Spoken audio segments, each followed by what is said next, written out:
Damn it. Okay, here we go. This is episode number 198. There are 3 things that you need to watch for as an entrepreneur. I bundle them up in a group that I call the Curse of Talent. You suffer from it? That's coming up. This is the Red Podcast, the marketing podcast for influencers. Rise above the noise.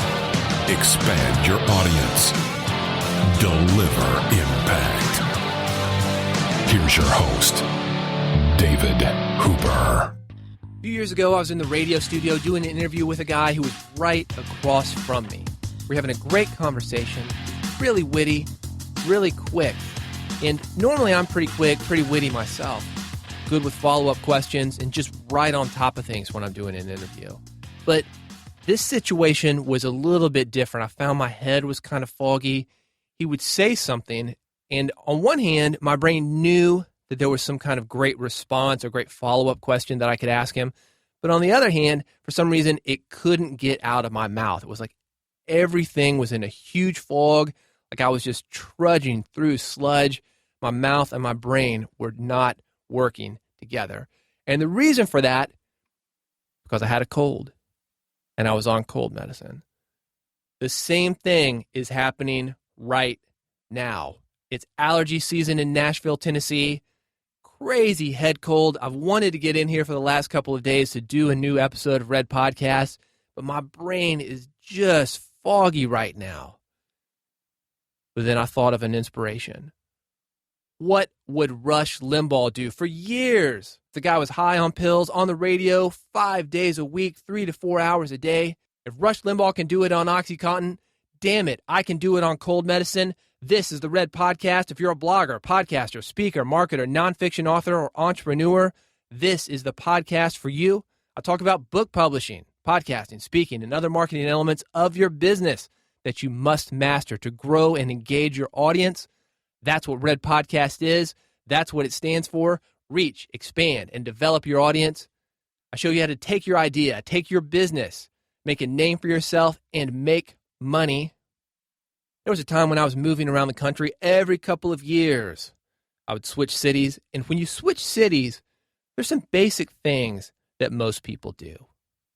You get your insurance moved over. You update your address with the Postal Service, maybe get a brand new license. You find a doctor, find a dentist. And one of the things that I skipped while moving was getting a dentist.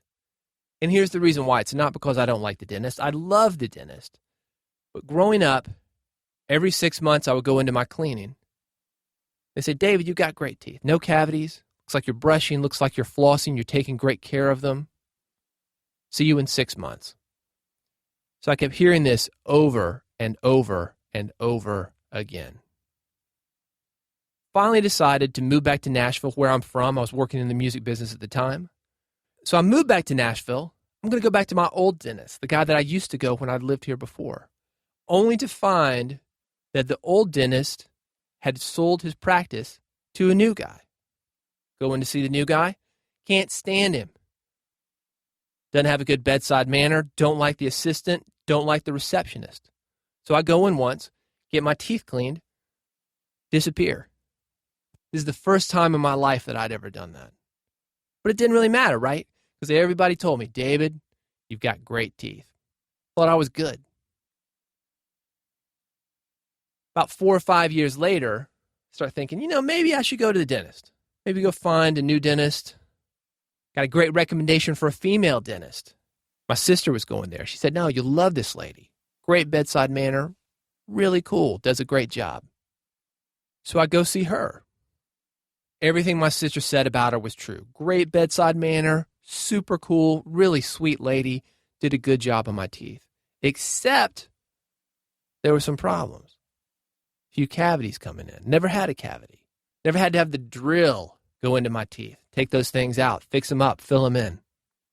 It was a wake-up call that just because you've got something good going on doesn't mean that you will always have that. On this episode, I'm going to talk about 3 what I call curses of entrepreneurship, some good things that you may have going on that on one hand have helped you to get where you are, but on the other may be holding you back. The first one, I call this the curse of quick success. You think that it's talent, but it's actually luck. You see this all the time, especially online. Online, it is very easy to make a lot of money. Some people make a lot of money in a very short period of time.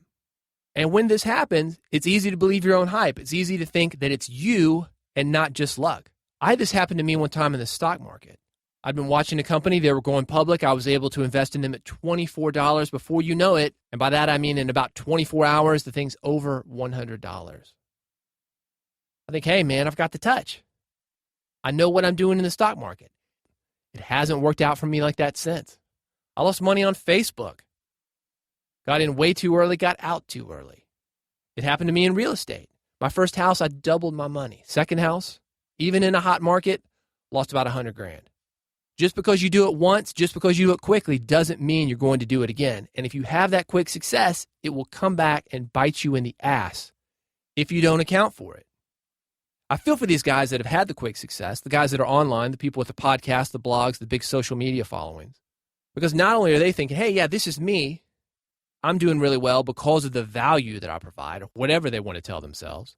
They've also got all those social media people that are telling them the same thing. Sometimes other gurus are going to come in and use these people as a marketing ploy. They say, I've worked with that guy. Look at the success he's having. I did that, and I can do the same thing for you. So it's more hot air just blowing these guys up. And here's the problem with the curse of quick success. You're not used to doing work. You're going on that innate ability, that luck. And you think that it's going to continue. This was me when I was in school. Smart guy, high IQ. I was able to skirt not doing anything, not only through high school, but through college. And it wasn't until I actually started my own business and had to actually do the work to have some success that I found out how tough the work is. And that was a hard lesson for me. You can imagine being 20-something years old and suddenly, out of nowhere, finding out that most people, including you now, have to work to have that level of success. But unlike most people, the people that have been working all their lives to maintain that level, you haven't developed those skills. You're not used to working. You've got to build that stamina. It's like going to the gym. You're on the couch eating the tiny chocolate donuts. You're going to have to start with walking to the mailbox maybe, then walking the street, then walking the block, then walking a mile, then running a mile. Well, the other guys have trained long and hard, and they're way ahead of you. The reason I worked in the music business rather than being a musician was the same reason. Innate talent. I had innate talent that was going to get me so far, but it wasn't going to take me beyond that. The musicians around me weren't as good at first, but through that hard work, they quickly surpassed me. They kept up the hard work and kept going and going and going when I was stagnant. And here's the good thing about the curse of quick success. If you find out that you suffer from it and you can do this quickly, maybe you're like me, you get it early on in your career. It's a huge wake-up call.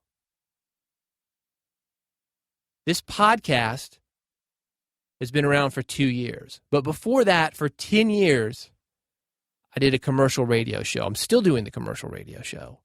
It was going into a radio studio as a businessman, having a pretty good mouth on me, but not really having the radio skills and having to work hard to develop those skills that have enabled me to have relatively quick success with this podcast. 2 years. But 2 years is still a lot more than a lot of people want to put in. 2 years for Red Podcast to be at the level that the other show took 10 years to do. That's the irony of this. The curse of quick success, when you do the work, once you get used to doing that, your second, third, fourth venture, you're going to have quick success with it. Not instantly, but relatively quickly. Curse number 2. I call this the curse of good looks. Here's a music business story for you. All the time in the music industry, we were getting demos. A lot of times you'd open up a press kit, see an 8x10 photo. The artist would be absolutely gorgeous. One of those people that you look at and you say, this guy, this girl, these people must not have any problems.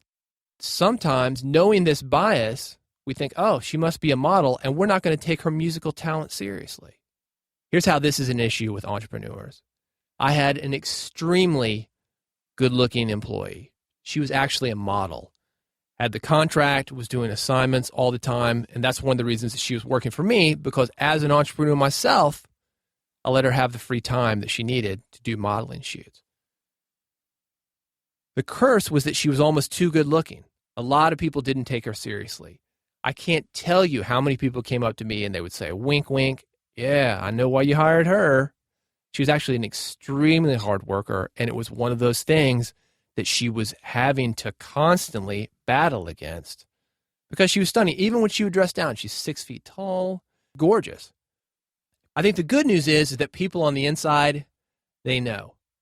I did booking at a modeling agency once, and the rule there really was that looks got you in the door, but they're not going to keep you there. I wrote an article about this. I'll link it from redpodcast.com/198 about the guys that I worked with from Abercrombie and Fitch. Ended up being the coolest, most down-to-earth guys that you could ever imagine. I was doing some stuff with a company. We were for all the Les Wexner companies, and you'll know those brands as Victoria's Secret, Abercrombie and Fitch, Structure. These guys ended up being the coolest people that you could ever imagine. And the reason that they were so cool is although they had the looks that would get them in the door, they had to do the work to stay there. You have never seen something so depressing as a modeling casting call where you've got somebody in her underwear or his underwear, and you've got people, booking agents, casting directors, whomever, that are more or less shining a flashlight on problem areas. You're too fat, you're too thin, you're too short, you're too tall, you're not dark enough, you're too light.